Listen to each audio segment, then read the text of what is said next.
네, 오늘은 함께 지는 십자가 6번째 시간입니다. 나귀 새끼를 타고 예루살렘 성에 들어가시다라는 제목으로 하나님 말씀을 나누겠습니다. 교회력에서 오늘은 종려주일로 지키는 날입니다. 종려주일은 고난주간을 시작하는 첫날이기도 합니다. 그런데 저는 이 종려주일이 되면 제 감정을 어디다 두어야 하는지가 대단히 혼란스러운 날이기도 합니다.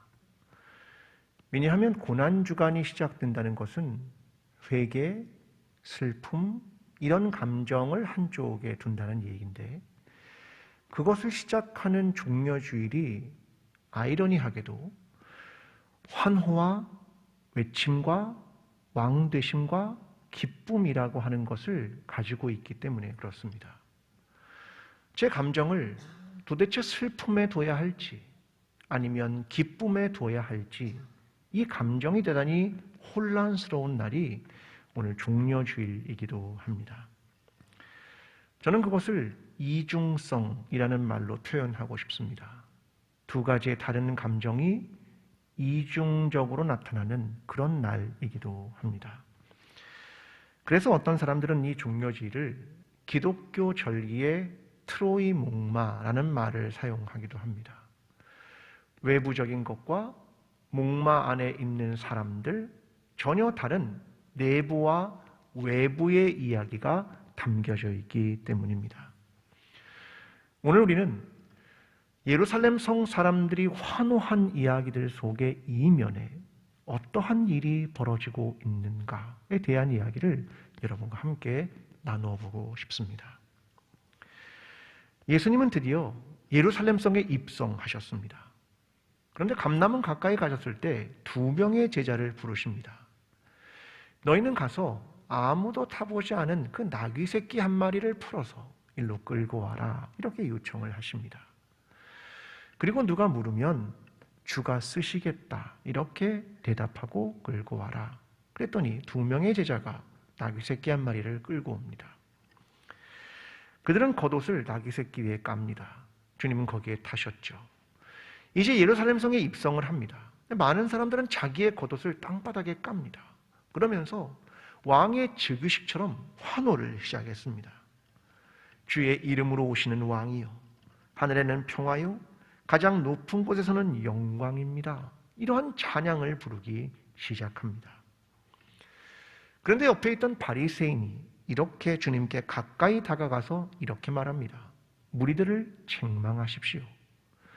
그랬더니 주님이 저들이 환호하지 않으면 돌들이 소리칠 것이다 라고 말씀하셨고, 예루살렘 성을 보고 눈물을 흘리셨다. 이것이 오늘 본문 전체의 이야기입니다. 우리는 코로나19를 보면서 가장 떠오르는 고전 하나를 다시 꺼내 들었습니다. 그것은 알베르 까뮈의 패스트라고 하는 책입니다. 전염병에 대한 책이죠. 사람들은 그 책을 읽기 시작했습니다. 근데 그 책의 마지막에 오랑시에 있었던 이야기 하나를 기록하면서 그 소설을 마무리합니다. 내용은 이런 겁니다. 패스트로 인해서 어려움을 당했던 사람들이 모든 게 끝나자 모든 사람들은 길거리에 나와서 환호를 시작합니다. 마치 군중들이 환호한 것처럼 말입니다. 그때 리우라는 사람들이 다음 사실을 상기시키며 소설을 이렇게 끝맺습니다. 제가 그 마지막 문구를 좀 읽어보겠습니다. 그는 그 기쁨에 들떠있는 군중이 모르고 있는 사실, 즉 패스트균은 결코 죽거나 소멸하지 않으며 그 균은 수십 년간 가구나 옷가지들 속에서 잠자고 있을 수 있고, 방이나 지하실이나 트렁크나 손수건이나 낡은 서류 같은 것들 속에서 꾸준히 살아남아 있다가 아마 언젠가는 인간들에게 불행과 교훈을 가져다 주기 위해서 또다시 저 쥐들을 흔들어 어느 행복한 도시로 그것들을 몰아넣어 거기서 죽게 할 날이 온다는 것을 알고 있었기 때문이다. 이러고 소설이 끝납니다. 여러분, 저 마지막 문구는 이런 겁니다. 사람들은 환호했다.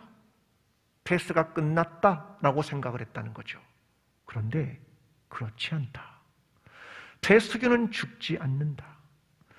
그들의 가구나 옷이나 방이나 지하실이나 트렁크나 손수건이나 낡은 서류라고 하는 일상의 장소와 물건들 속에 균이 남아있어 이후에 다시 그들이 이러한 어려움을 겪을지도 모르겠다.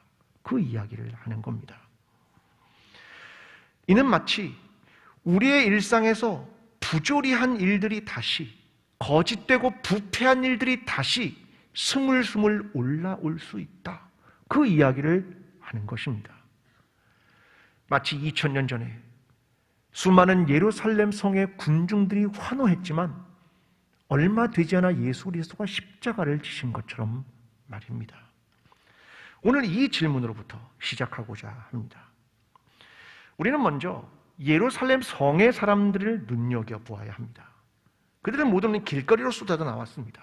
자, 그리고 35절과 36절에 이렇게 그들의 행동을 표현합니다. 자기들의 겉옷을 나귀 새끼 위에 걸쳐놓고 예수를 태우니 가실 때에 그들이 자기의 겉옷을 길에 펴더라. 자, 그들이 한 행동은 이것입니다. 군중은 자기의 겉옷을 펴서 길바닥에 깔았습니다. 유대인들에게 짐승이 지나갈 때 옷을 바닥에 까는 행위는 왕의 즉위식 때 하는 겁니다. 그러니까 예수를 누구로 본 겁니까? 왕. 그분은 우리의 왕이며 메시아입니다. 이런 제스처를 군중이 취하는 것입니다. 열왕기하 9장 13절에 보면 예후라는 사람이 왕이 됐을 때 그런 행동을 합니다. 무리가 각각 자기의 옷을 급히 가져다가 섬돌 위 곧 예후의 밑에 깔고 나팔을 불며 이르되 예후는 왕이라 하니라. 그러니까 이것이 유대인들이 왕을 모실 때, 즉위할 때 하는 행동이었습니다. 그들은 예수님을 왕이라고 여긴 거죠. 오병이어의 기적, 귀신을 쫓아내고 수많은 병자를 고치는 일, 그분은 경제적 문제, 사회적 문제, 종교적 문제를 해결할 수 있는 메시아다라고 하는 것을 그들이 이제 받아들이고 인정하기 시작한 겁니다. 여론도 대단히 좋았습니다. 모든 사람들의 분위기는 그를 왕으로 모셔도 손색이 없을 만큼의 여론을 가지고 있었습니다. 그들 모두는 하나님을 찬양합니다. 38절 이르되 찬송하리로다 주의 이름으로 오시는 왕이여 하늘에는 평화여 가장 높은 곳에는 영광이로다 하니 그들은 예수 그리스도를 왕으로 모십니다. 그런데 군중과 백성의 환호성 속에 담겨진 의미가 있다고 생각합니다. 여러분, 환호성은 멀리에서 치는 겁니다. 그리고 누가 했는지는 모릅니다. 저는 이 말을 이렇게 해석하고 싶습니다. 어느 누구도 십자가를 지려 하진 않는다. 그들의 환호에는 이런 의미가 있습니다. 우리가 당신을 왕으로 지켜 세웁니다. 이제 당신이 책임지십시오. 당신이 그 자리에 올라 우리를 구원하십시오. 그것이 그들의 환호성이었습니다. 그런데 얼마 후 그들은 이렇게 소리를 지릅니다. 십자가에 못 박으시오. 십자가에 못 박으시오. 여러분, 군중의 행동은 책임을 면하고 싶은 겁니다. 과거 바벨론에 의해서 예루살렘이 멸망했을 때 예레미야라는 선지자가 예레미야 애가에서 이런 글을 기록합니다. 지나가던 모든 사람들이여 너희에게는 관계가 없는가? 나의 고통과 같은 고통이 있는가? 볼지어다 여호와께서 그의 진노하시는 날에 나를 괴롭게 하신 것이로다. 예루살렘이 멸망했는데 사람들이 아무도 아파하지 않는 겁니다. 그때 예레미야가 이렇게 말하는 겁니다. 지나가던 모든 사람들이여 너희에게는 관계가 없는가? 군중들이여 너희에게는 관계가 없는가? 그 질문을 하고 있는 겁니다. 군중은 책임을 회피하고 싶은 사람입니다. 우리는 어느 순간부터 책임을 회피하고 싶어 합니다. 예수 그리스도가 십자가에 죽은 건 책임을 지고 있는 빌라도의 결정 때문이지. 아니, 산헤드린 의회가 이걸 결정했기 때문이야. 아니, 바리새인과 서기관들에게 그 책임은 있지. 아니, 2000년 전의 군중들에게 그 책임이 있지. 그렇게 우리의 책임을 면하고 싶은 것 아닙니까? 마치 우리는 아무런 책임이 없는 것처럼 말입니다. 여러분, 만약 주님께서 저와 여러분이 이렇게 말씀하신다면 뭐라고 대답하시겠습니까? 내가 너희를 광주제일교회 공동체로 불렀다. 그런데 너는 무엇을 했느냐? 내가 너를 한국교회에 불렀다. 근데 한국교회가 신앙이 침몰하고 있을 때 너는 무엇을 했느냐? 내가 너를 이 시대의 그리스도인으로 불렀다. 너는 이 시대의 어떤 그리스도인이 되었느냐? 이렇게 물으신다면 우리는 책임을 면할 수 있겠습니까? 저는 또 한 부류의 사람을 봅니다. 그들은 대단히 주님께 가까이 서서 아주 적극적으로 주님께 직접 말을 건넵니다. 39절. 무리 중 어떤 바리새인이 말하되 선생이요 당신의 제자들을 책망하소서 하거늘. 자, 바리새인이 주님이 왕이 될 수 없고 잘못된 것이라고 생각했습니다. 그러니까 주님께 직접 말을 겁니다. 주님, 그들을 멈추십시오. 그들을 책망하십시오. 당신은 왕이 아니지 않습니까? 그 이야기를 하는 겁니다. 여기서 눈여겨볼 것은 예수 그리스도를 따르는 사람들은 늘 멀리 서 있고 주님을 죽이려는 자들은 가까이 서 있다는 겁니다. 십자가를 처형할 때도 제자들은 멀리 서 있고 예수님을 죽이고 모욕하는 자들은 십자가 아래 가까이에 서 있다는 겁니다. 이 바리새인은 주님께 말을 걸 만큼 가까이 서서 말하는 겁니다. 저들을 책망하십시오. 사람들은 가끔 십자가에서 죽는 사람들을 십자가에서 내려서 매장하지 않았습니다. 여러 가지 이유가 있겠지요. 모욕을 주기 위한 것일 수도 있습니다.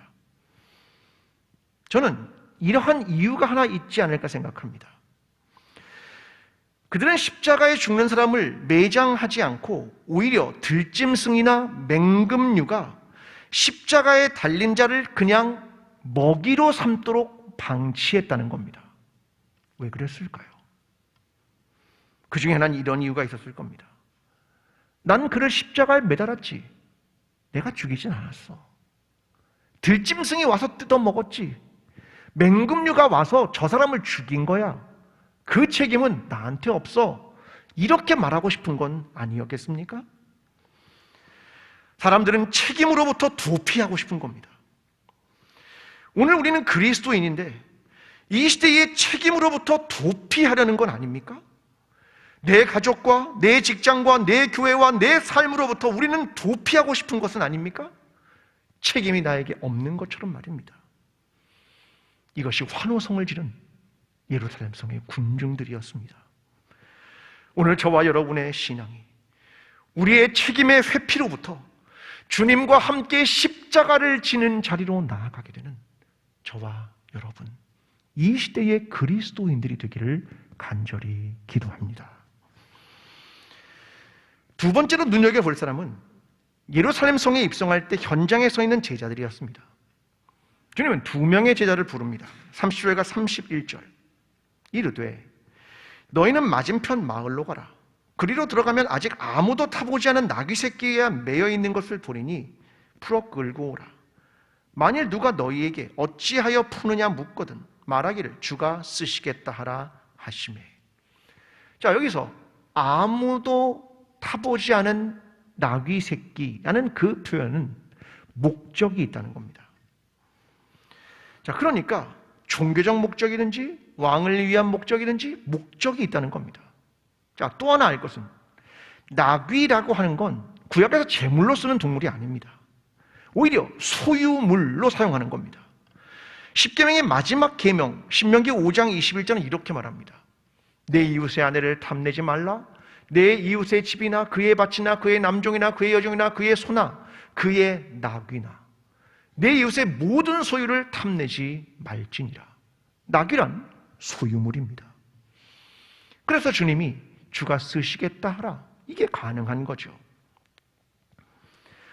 제자들은 나귀 새끼를 데리고 오라는 주님의 요청이 이해가 되지 않았습니다.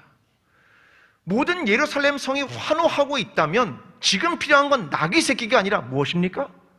말입니다. 왕의 즉위식에는 말을 타고 들어가는 겁니다. 그런데 주님이 나귀 새끼를 가지고 오라고 한 겁니다. 왕과 어울리지 않는, 격에 맞지 않는 저 한 마리의 나귀 새끼를 데리고 오라고 말한 겁니다. 저는 이 순간 한 이야기가 떠올랐습니다. 세베대의 아들 야고보와 요한이 주님께 청탁했던 내용입니다. 그들은 이렇게 말합니다. 주의 영광 중에서 우리를 하나는 우편에 하나는 좌편에 앉게 해 주십시오. 내가 하나는 우편에 하나는 좌편에 앉게 해달라는 건 주님이 왕이 돼야 되는 겁니다. 그가 말을 타고 들어와야 한다는 겁니다. 그래야 내가 그 분위기에 편승해서 왕의 옆자리를 앉을 수 있는 겁니다. 근데 주님이 나귀 새끼를 끌고 와라 이렇게 말씀하시는 겁니다. 그들은 마가복음 10장 45절을 기억하지 못했습니다. 우리가 잘 아는 그 말씀입니다.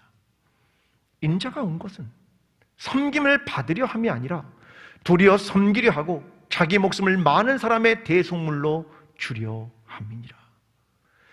제자들은 이 말씀을 기억하지 못하고 하나는 우편에 하나는 좌편에 앉고 싶었습니다. 여러분, 성경에서 말이란 제국을 상징하는 겁니다. 사람들은 말로 전쟁에서 이기고 싶었습니다. 이게 말이 상징하는 제국입니다. 저는 반대편에 있는 나귀 새끼를 천국이라고 말하고 싶습니다. 말이란 제국을, 나귀 새끼란 천국을 상징합니다. 여러분, 제자들의 마음에 뭐가 있냐면 천국을 살아가는 게 아니라 제국을 살아가고 싶은 겁니다. 우리의 마음은 없습니까? 여러분, 죽어서 하늘나라에 갑니다. 상상을 해보십니까? 어떻게 될 것 같습니까? 저도 그런 상상을 합니다. 여기는 집이 없지만 거긴 집이 있다. 여러분, 집 평수가 조금 넓을 것 같습니까? 안락할 것 같나요? 넓은 잔디밭도 있을 것 같습니까? 가끔 그런 걸 꿈꿉니다. 상상하기도 합니다. 이게 뭘 상상하는 거냐면 천국을 가면서도 제국을 상상하는 겁니다. 여러분, 주님은 제국을 꿈꾸고 말을 꿈꾸는 제자들에게 이렇게 말씀하십니다. 나귀 새끼를 끌고 오라. 서기 303년과 304년에 디오클레티아누스 황제 시기에 대단한 핍박이 한 번 있었습니다. 그런데 그 중에 일부 그리스도인들이 박해를 피해서 도망을 가거나 제국에 대한 충성을 맹세하게 됩니다. 이건 신앙을 타협하고 배신하는 거였죠. 그때 우리가 잘 아는 어거스틴이라는 사람이 이런 말을 하게 됩니다. 하나님께서 갖고 계신 많은 것을 교회는 갖고 있지 않다.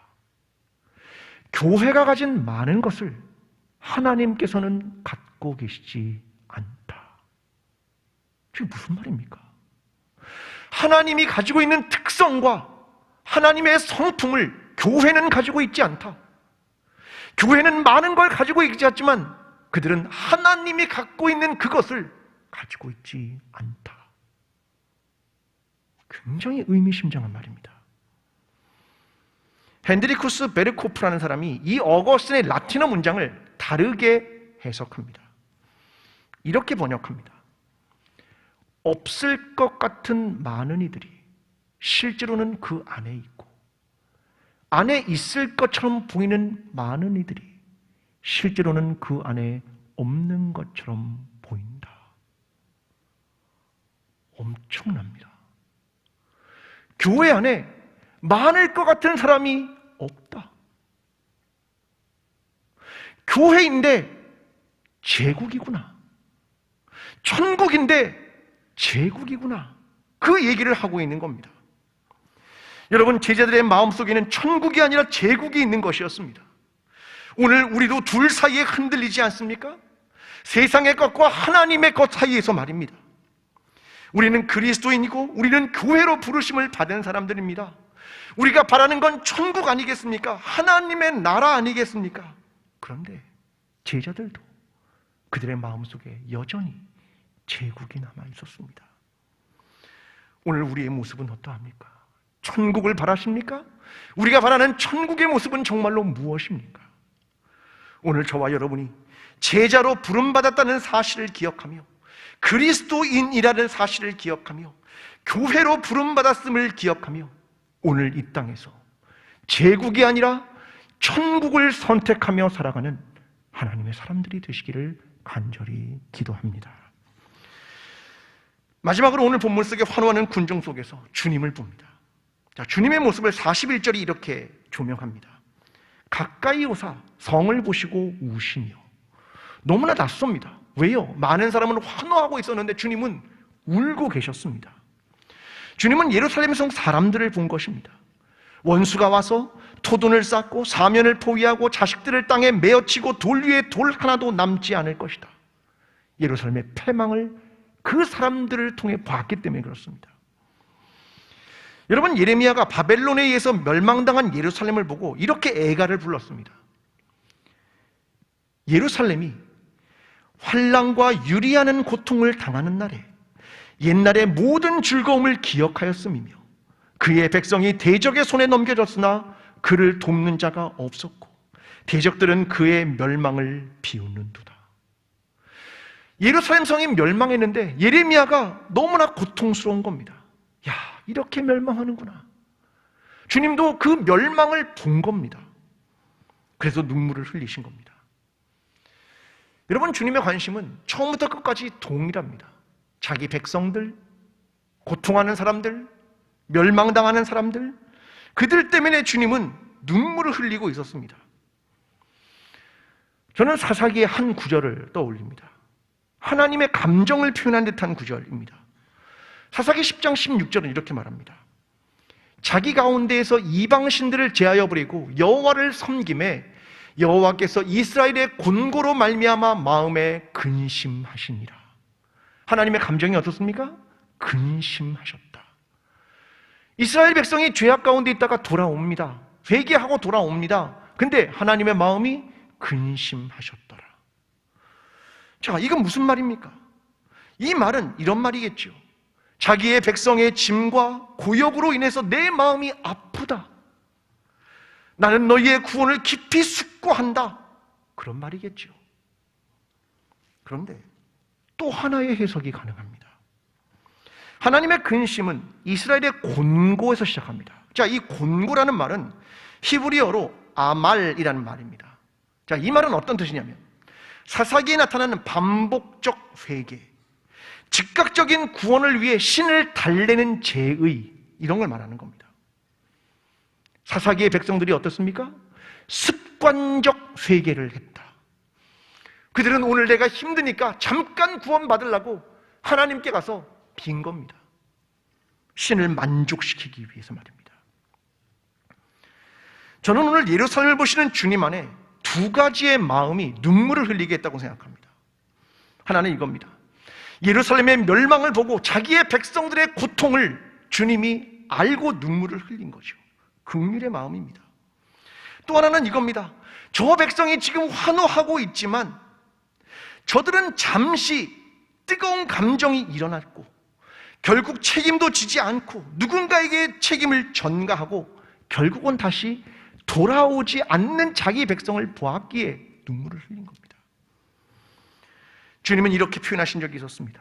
마태복음 23장 37절에 예루살렘아 예루살렘아 선지자들을 죽이고 내게 파송된 자들을 돌로 치는 자여, 암탉이 그 새끼를 날개 아래 모음같이 내가 내 자녀를 모으려 한 일이 몇 번이더냐. 그러나 너희가 원하지 아니하였도다. 저는 이런 두 상황 속에 사용할 수 있는 히브리어가 있다면 에카라는 단어를 그렇다고 생각합니다. 이 단어는 예레미야 애가에 등장하는 첫 번째 단어입니다. 이 뜻은 이렇습니다. 어떻게 이럴 수가 있는가? 그 단어입니다. 어떻게 이럴 수가 있는가? 역시 이 말도 두 가지로 해석이 가능합니다. 어떻게 예루살렘이, 하나님의 도성이 멸망할 수 있는가? 두 번째는 이것입니다. 어떻게 하나님의 백성이 이렇게 죄악될 수 있는가? 그게 멸망의 이유이기 때문입니다. 전자는 하나님의 긍휼이고 후자는 인간의 죄악입니다. 둘 다 똑같은 말로 표현될 수 있습니다.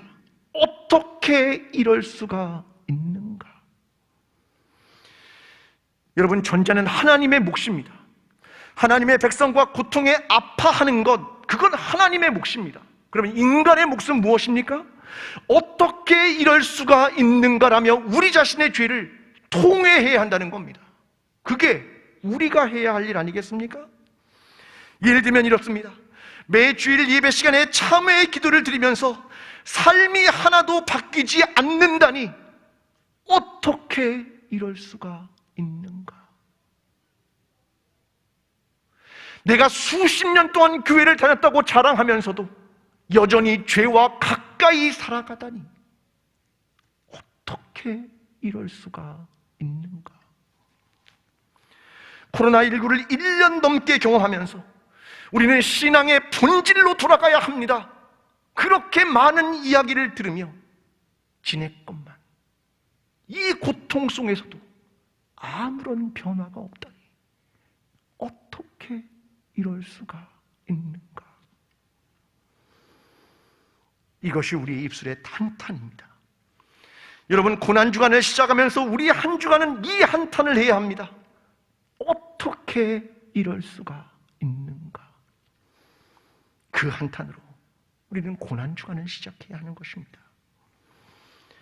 우리는 가끔 예수님께서 십자가를 지신 것이 그냥 이 땅에 오신 소명이기에 흔들림 없이 그 길을 갔을 거라고 생각합니다. 근데요, 그렇지 않습니다. 주님도 환희와 고난이라는 복잡한 감정 속에서 주님도 굉장히 많이 흔들렸습니다. 그런데 주님은 최종적 결정을 내리셨습니다. 누가복음 9장 51절 이렇게 기록합니다. 예수께서 승천하실 기약이 차심에 예루살렘을 향하여 올라가기로 굳게 결심하시고, 십자가를 지기 위해 예루살렘 성으로 들어가겠다, 이걸 굳게 결심했다는 겁니다. 그래서 오늘 본문의 첫 번째 절은 이렇게 이야기합니다. 예수께서 이 말씀을 하시고 예루살렘을 향하여 앞서서 가시더니, 주님이 앞장을 서명한 겁니다. 왜요? 마음에 결심을 했기 때문에. 근데 주님이 흔들리지 않았습니까? 흔들렸죠. 완전한 인간이기 때문입니다. 겟세마네 동산에서 이렇게 기도하셨습니다. 누가복음 22장 42절. 이르시되 아버지요, 만일 아버지의 뜻이여든 이 잔을 내게서 옮기시옵소서. 하나님, 옮겨주십시오. 이게 예수님의 고뇌였습니다. 주님의 마음도 널뛰기를 하고 있는 겁니다. 예루살렘에 입성하신 마음을 결정했지만, 그래서 여기까지 왔지만 겟세마네 동산에서 그 기도를 드린 겁니다. 이 잔을 내게서 옮기시옵소서. 여러분, 그러나 최종 결정은 이것이었습니다. 그러나 내 원대로 마옵시고 아버지의 원대로 되기를 원하나이다. 이것이 주님이 십자가를 지신 선택이고 이유였습니다. 우리가 예수 그리스도를 믿는 것은 하루아침에 헌신을 결정하고 십자가를 질 수 있는 건 아니라고 생각합니다. 흔들릴 겁니다. 어느 날은 우로, 어느 날은 좌로. 주님도 고뇌를 하셨습니다. 그러나 주님의 마지막 결정처럼 때로는 멈칫하고, 때로는 흔들리고, 때로는 좌절하고, 때로는 도망치고 싶지만 회개하고, 결국은 주님과 함께 십자가는 지는 자리를 선택하고 주님과 함께 십자가를 지는 것이 오늘 그리스도인의 삶이 아니겠습니까? 오늘 저와 여러분의 믿음이, 우리의 신앙이 때로는 흔들리기도 하고, 때로는 머뭇거리기도 하고, 때로는 도망치고도 싶지만 결국 주님과 함께 그 십자가를 지고 그 십자가의 길을 선택하고 나아가는 저와 여러분, 광주 제1교회 공동체가 되기를 간절히 축원합니다. 기도하겠습니다. 사랑하는 하나님 아버지, 때로는 우리도 군중이 되고 싶습니다. 때로는 멀리 서 있고 싶습니다. 때로는 책임지고 싶지도 않습니다. 그냥 제국을 선택하면 좋겠습니다. 하나님, 그것이 우리 안에 저 깊이 내재되어 있는 마음인 것 같습니다. 하나님, 하루에도 몇 번씩 흔들립니다. 하나님, 그러나 주님께서 결국 십자가를 지셨던 것을 기억하며 우리도 아버지의 뜻대로 예수 그리스도와 함께 십자가를 지며 그 길을 걸어가는 이 시대의 그리스도인이 될 수 있도록, 교회가 될 수 있도록 주님 우리와 함께하여 주시옵소서. 예수 그리스도의 이름으로 기도합니다. 아멘. 사랑하는 광주제일교회 성도 여러분, 삶에서 때로는 넘어지고 때로는 비틀거리며 때로는 책임지고 싶지 않을 거리만큼 도망치기도 하지만 우리가 제자로서 부름받았음을 잊지 마십시오. 제국을 버리고 천국을 붙드십시오. 나귀 새끼를 타고 예루살렘에 입성하신 주님을 바라보십시오. 오늘 우리의 죄악으로부터 돌아서십시오. 두려움 속에서도 하나님의 소명을 붙든 예수 그리스도의 십자가를 기억하며 주님과 함께 십자가를 지는 그리스도인이 되십시오. 주님이 여러분과 함께 하실 것입니다.